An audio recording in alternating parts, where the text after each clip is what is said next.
always say, as soon as you can afford to hire your weaknesses or the things you don't enjoy as much, do it. And any time that you can delegate and clone yourself kind of and try to get some additional support, it's a great moment in a small business. You know, I hired my day-to-day CEO about 2 years into starting Spanx, and up until that point, you know, when you have no money, you're every department. So I got to learn very quickly what I'm really better at, what I'm not as good at, what I enjoy doing, what I don't enjoy doing, and I couldn't wait to hire someone to fill in my weaknesses and just focus on my strengths.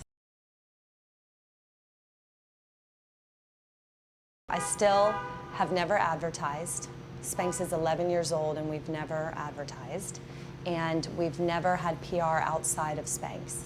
I interviewed a lot of PR firms here in New York. I flew up here. I went back and forth. It was a very mixed decision for me throughout.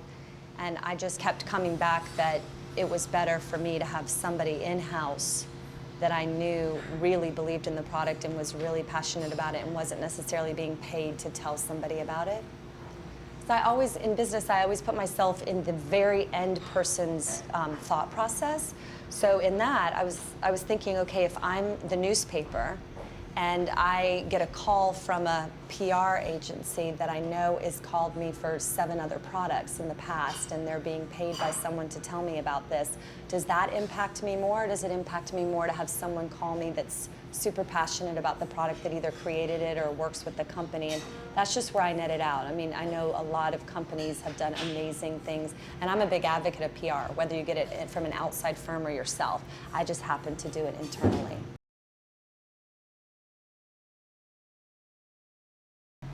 One of the biggest things I can say is differentiate yourself and be obsessive about it, you know, like tell yourself in the mirror or be able to tell anyone in 30 seconds or less why you're different, why what's out there isn't as good, and why the customer needs it.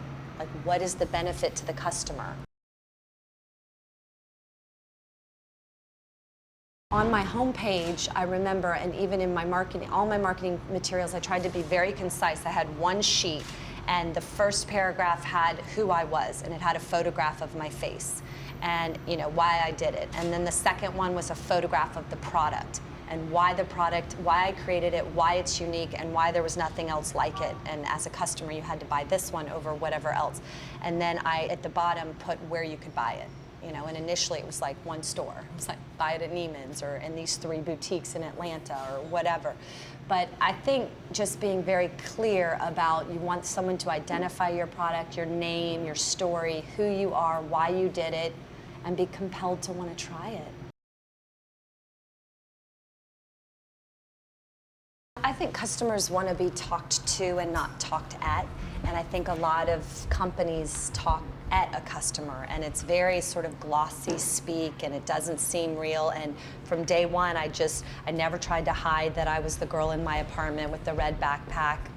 It's like, this is who I am. And I find that people end up rooting for you and opening more doors if you're really honest early on. Some people start businesses and try to come across that they're much bigger than they are because they feel like that's the only way they're going to be taken seriously.